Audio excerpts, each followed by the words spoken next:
Мы переживаем с вами первый день новой европейской войны. Абсолютное большинство из нас еще не вполне осознало, но это факт. Мы теперь граждане воюющих государств. По всей Украине сейчас слышны взрывы. В стране объявлено военное положение. Российские войска рвутся через ее границы. Мирное европейское государство в один миг обернулось зоной боевых действий. С каждым часом новости только хуже. Не видно ни надежды, ни просвета. Я множество раз говорил на этом канале о том, насколько дорого нам обходится несменяемость власти. Сколько платим мы, сколько платит весь регион за то, что наши политические элиты допустили возникновение персонального автократа.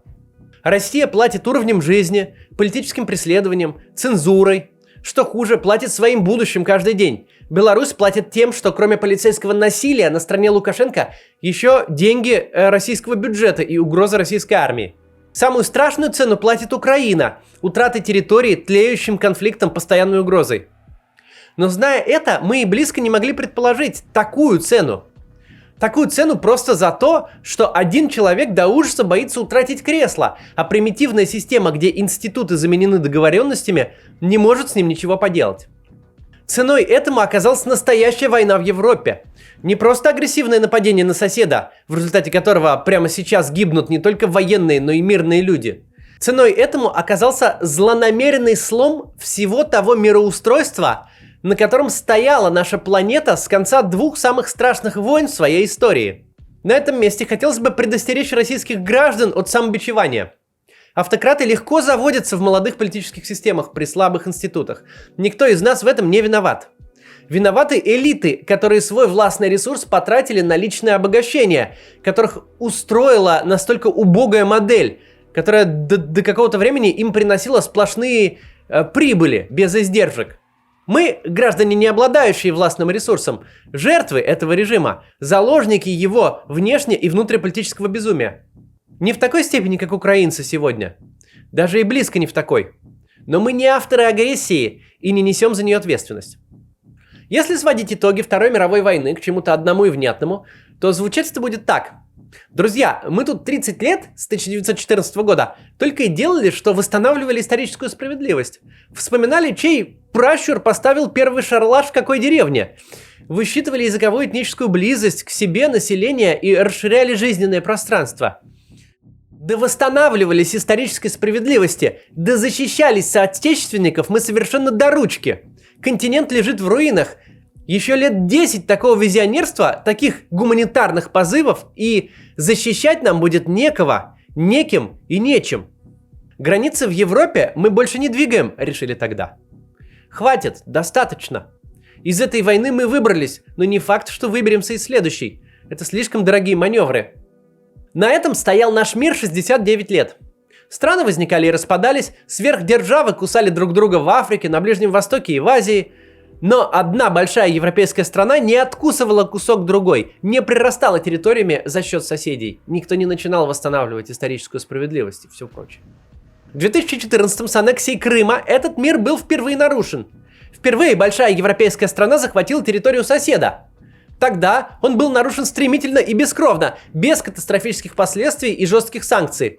Получилось так просто потому, что не только Украина, но никто в мире не ожидал, что Россия рискнет разрушить тот самый мир, строительство которого именно она, как часть СССР, оплатила самой жуткой кровью, ни с чем не сравнимыми потерями. Ведь российское руководство, представленное первым послевоенным поколением, должно осознавать, насколько этот мир легко разрушить. Насколько легко возродить дискуссию об исторической справедливости, об исконной принадлежности чужих земель, а главное, насколько сложно и опасно ее будет загнать обратно в бутылку в мире, набитом ядерным оружием. Спустя 8 лет Россия вновь перешла эту черту, оплаченную такой кровью и таким ужасом. Теперь уже не с вежливыми людьми без опознавательных знаков, теперь уже с танками и системами залпового огня российской армии, которые бьют по мирным европейским городам. Речь, таким образом, идет даже не о преступлении против Украины, не о преступлении против России, а о преступлении против самого мира. Мы давно не видели такого единства развитого мира, чтобы лидеры Восточной Европы были совершенно солидарны с лидерами Западной Европы, а все они с Соединенными Штатами, Канадой, Японией и Австралией. Долгие годы, когда коррупцией, когда коммерческим интересом, когда поддержкой радикалов режиму Владимира Путина удавалось вселять раскол, сеять взаимные противоречия в развитом мире, избегать самых жестких санкций и изоляции. Но не в этот раз.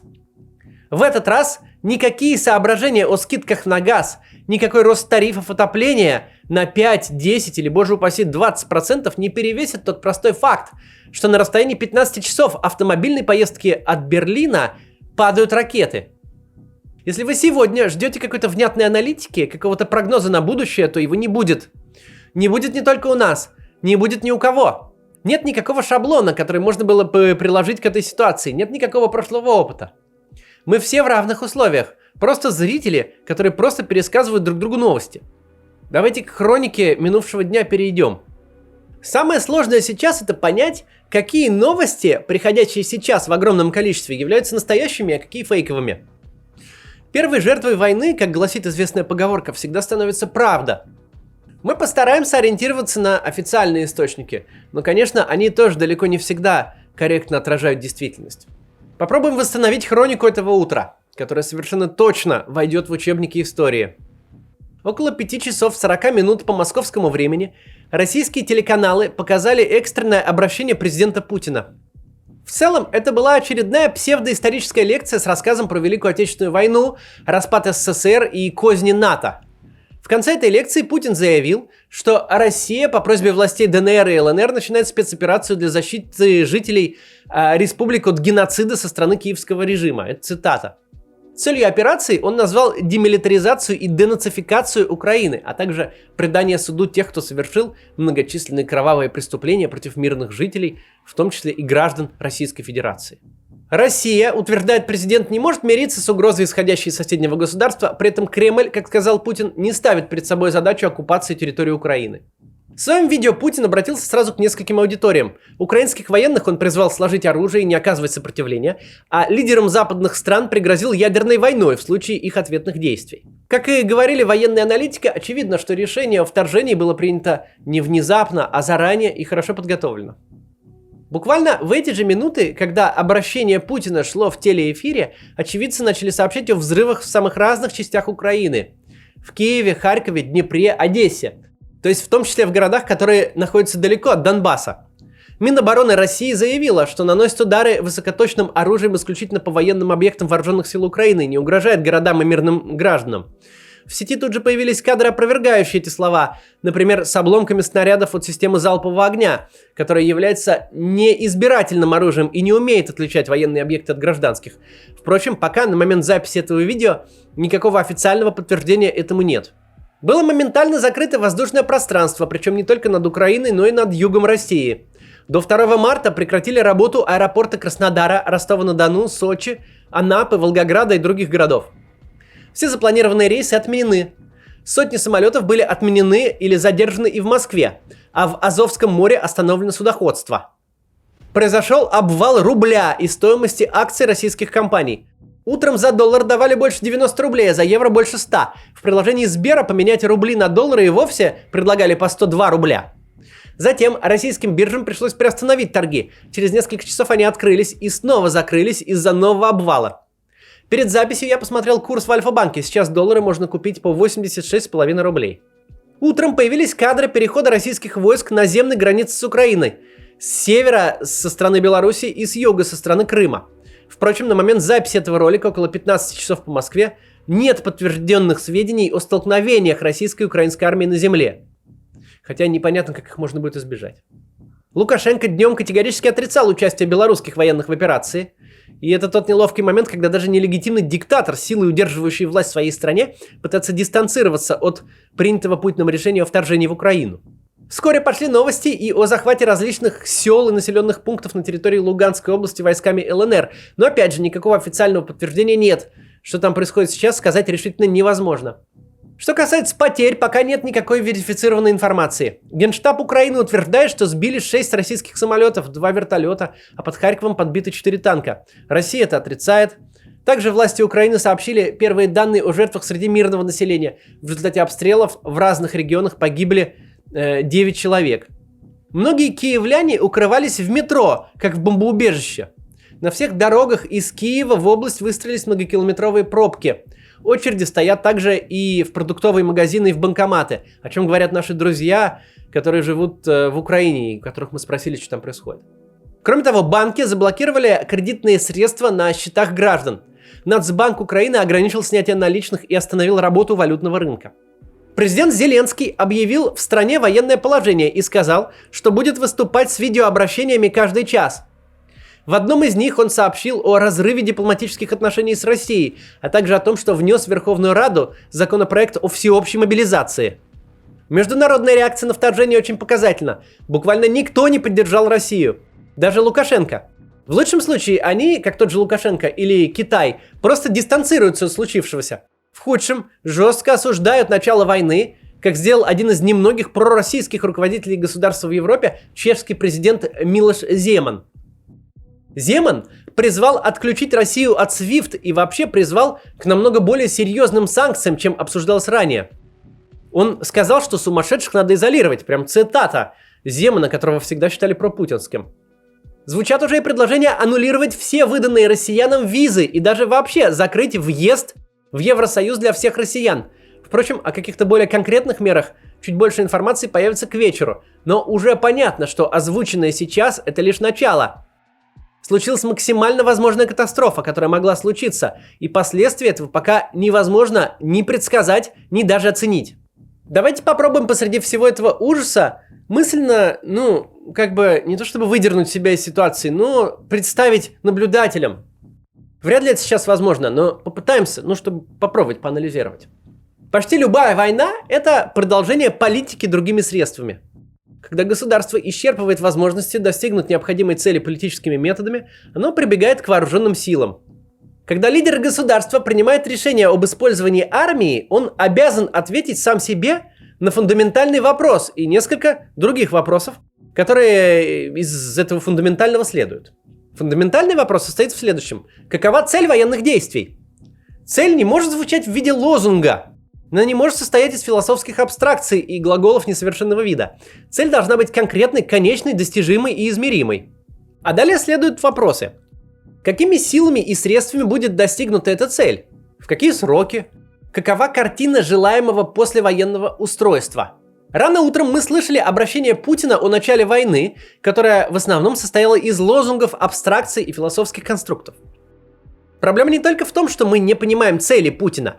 Проблема в том, что далеко не факт, что Владимир Путин сам способен поставить перед собой цель, которая будет конечной и достижимой. Путин с такой искренней болью говорил о бесцельных войнах против бывшей Югославии, Ирака и Ливии, словно он президент не Российской Федерации, а президент именно этих трех стран. Само по себе это не новость, что российскому президенту интересны граждане любого другого государства, но не России. Еще в понедельник наш гарант долго рассуждал о том, как плохо украинцам без качественных судов, с преследованием оппозиции и с высокими тарифами по ЖКХ. Но тут важно другое. Бесцельные войны, которые случились на глазах у Путина, он использует как обоснование своей бесцельной войны. Путин вспомнил, как Колин Пауэлл тряс в ООН пробиркой с якобы химическим оружием из Ирака. Но сам он сейчас трясет перед нами украинскими нацистами. Действительно, Соединенные Штаты вторглись в Ирак с целью решить проблему, которой не существовало. И действительно, это обернулось катастрофой для региона. Но Путин делает странный вывод из событий недавнего прошлого. А совершу-ка я ровно то же самое, только здесь у нас. Путин собирается, по его собственным словам, денацифицировать Украину. Денацифицировать страну, которая выбрала себе в президенты этнического еврея. Человека, который до этого построил свою карьеру на выступлениях на русском языке, многие из которых проходили в России, транслировались на российском телевидении. Человека, который снимался в российском кино. И не в нонконформистских авторских фильмах, а в лентах для массовой российской публики, наподобие ремейка «Служебного романа». Это было известно каждому украинцу, и они выбрали себе такого президента, Владимира Зеленского. Не очень похоже это на нацистское государство, желающее устроить геноцид русских. Затем партия Владимира Зеленского получила большинство в украинском парламенте. А те, кого можно было бы назвать нацистами, не прошли в Верховную Раду даже в коалиции. Не провели туда ни одного нациста. Путин априори не может денацифицировать Украину. Там нет никакого намека на нацизм. Не говорю уже о заявленном Путиным стремлении защищать россиян от, цитата, противоречащих самой человеческой природе западных ценностей. Как именно он собирается это делать с помощью армии? В какой момент времени он сможет сказать, что обозначенная цель достигнута? Куда он там собрался стрелять для достижения этих целей? Перейдем к следующему вопросу. Какими силами и средствами Путин собирается достигнуть своих якобы целей? Это единственный вопрос, на который есть ответ. Опять же, если попытаться наблюдать за ситуацией со стороны, в самые первые часы войны мы видели, что российская армия действует достаточно технично. Ход боевых действий скрыт от нас туманом войны. На каждую единицу фактов приходится тонны слухов, ситуация постоянно меняется. Тем не менее, мы точно видели видеозаписи ударов по взлетно-посадочным полосам украинских аэродромов и складам с топливом и боеприпасами. Первое нарушает работу украинской авиации и сковывает возможности быстрой переброски ресурсов. Второе подрывает базу для сопротивления агрессии. И то, и другое – это действие как по военному учебнику. Но дальше начинается самое страшное, вопросы, на которых ответа нет. В какие сроки можно достигнуть несуществующих в природе целей? Какова картина желаемого послевоенного устройства, как ее видит Путин? И видит ли он ее вообще? Давайте мы сами попытаемся ответить на эти вопросы. Но у нас ничего не получится. Перед нами будут всплывать картины, похожие как раз на то, что парадоксальным образом описал сам же Путин. Ирак и Ливия. Начать войну начали, а как заканчивать, так и не поняли. Просто тут вместо демократизации – денацификация. И ведь все могло бы быть по-другому. Если в картине мира Путина, полной абстракции и нелогичных конструктов, Украина должна быть вместе с Россией, то он мог не сейчас, а еще 22 года уже как предпринимать конкретные и логичные действия для того, чтобы именно так и случилось. Надо было просто заняться Россией, государственными институтами России, экономикой России, инфраструктурой России. В конце концов, той же русской культурой. Мы на пороге больших потрясений. А ведь у нас имелись все возможности быть богатыми, успешными, притягательными. А Россия не то что могла, она была обязана стать центром финансов, культуры и туризма. Тогда мы могли бы предложить своим соседям не великое прошлое, а благополучное настоящее и будущее. Соседи самым естественным образом становились бы к нам ближе, постсоветские государственные границы все больше превращались бы в условность. Как, например, в Западной Европе, где границу можно переехать и даже не заметить, что ты в другой стране оказался. Но вместе с Владимиром Путиным мы свернули не туда. А Путин вместо того, чтобы исправить первопричины угрозами от сегодняшнего дня, и не только угрозами, а непосредственно войной, пытается заставить других двигаться с ним не в том направлении. Мы совершенно без понятия, что ждать от завтрашнего дня, насколько далеко все зайдет, ведь здравый смысл для прогнозов больше не годится. Этот инструмент снят с повестки дня. Сколько людей погибнет, какие в точности санкции будут наложены. Мы можем только за этим следить, но не предсказывать. Единственное, что можно сказать определенно, мы уже целый день прожили в другом мире, обратного билета из него нет. Последствия сегодняшнего утра, последствия войны, тяжелых санкций, глухой изоляции мы будем ощущать годами и десятилетиями. Сейчас все наперебой обсуждают крах фондового и валютного рынка, делятся скриншотами. Друзья мои, эти дискуссии вчерашнего дня. Фондовый рынок, публично торгуемые компании, свободный оборот резервных валют. Все это и страна, воюющая в Европе, не может существовать одновременно. Мы не знаем, какая реальность будет завтра, насколько далеко в прошлое с технологической, экономической, социальной точки зрения мы уйдем. Но прожить в новой реальности придется долго.